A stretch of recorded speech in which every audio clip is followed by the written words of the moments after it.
আজকে আপনাদের সকলকে ঘুরে দেখাবো বরিশালের কীর্তনখোলা নদীর তীরে গড়ে ওঠা বরিশাল অ্যাডামস পার্ক।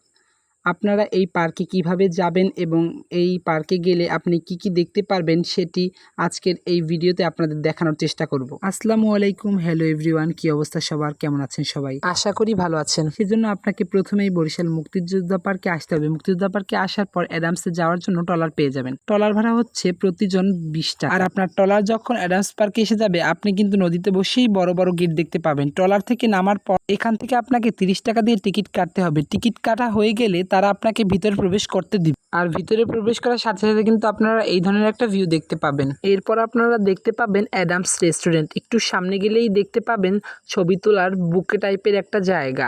আর তার থেকে একটু সামনে গেলেই দেখতে পাবেন পুকুরের মধ্যে ঘরের মতো করে ফুল গাছ প্লাস দোলনা ঝুলিয়ে রাখা হয়েছে। এখানে বসে অনেকে ছবি তোলে। আর তারপরে একটু সামনে গেলেই দেখতে পারবেন সবুজ একটা চৌকি টাইপের জায়গা। এখানে বসে নাকি মানুষে শুয়ে শুয়ে ছবি তোলে। এই রাস্তা দিয়ে যদি একটু সামনে যান দেখতে পাবেন আলিশান বাঁধানো একটা ঘাটলা। ঘাটলাটা আমার কাছে বেশ ভালো লেগেছে। আর এই রাস্তা দিয়ে সামনে গেলেই দেখতে পাবেন রাস্তার দুই পাশে শুধু জবা আর কাঠগোলাপ গাছ লাগানো। কাঠগোলাপ ফুলটা আমার বেশ পছন্দের একটা ফুল, আমার কাছে বেশ ভালো লাগে। কার কার কাছে কাঠগোলাপ ভাল লাগে কমেন্ট করে জানাবেন। যাই হোক, তারপর আমরা শুনতে পারি সামনে নাকি একটা ছাতির বাগান আছে। তো আমরা ওইখানে যাইতেছিলাম, যাইতে যাইতে রাস্তার ভিউটা এক কথায় অসাধারণ ছিল। তারপর একটু সামনে যেতে দেখতে পারবেন আরেকটা রেস্টুরেন্ট। এখানে নানা ধরনের ঠান্ডা ও আইসক্রিম পেয়ে যাবেন। তারপর আপনি একটু সামনে গেলেই দেখতে পাবেন রাস্তার চারপাশে সবুজ গাছ লাগানো এবং মাথার উপরে ছাতির ছাউনি দেওয়া আছে। এক কথায় অসাধারণ ছিল। তাছাড়া আপনি এখানে ছবি তোলার জন্য এরকম একটা জায়গা পেয়ে যাবেন। তারপর আপনি সামনে যেতেই অ্যাডামস পার্কের সেরা ভিউটা দেখতে পাবেন।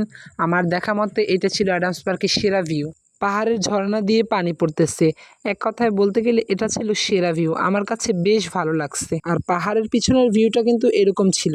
এখানে অনেকগুলো দোলনা আছে, এখানে বসে আপনারা ফ্রেন্ড সার্কেল মিলে আড্ডা দিতে পারেন। তারপর একটু সামনে গেলে এরকম একটা ছবি তোলার একটা জায়গা পেয়ে যাবেন। এটা মূলত মেয়েদের ছবি তোলার জায়গা, তবে এখানে বসে ছেলেরা ছবি তুললে অবশ্যই ট্রোলের শিকার হতে পারেন। তারপর এখান থেকে একটু সামনে গেলেই পানির মধ্যে একটা ঘর দেখতে পাবেন।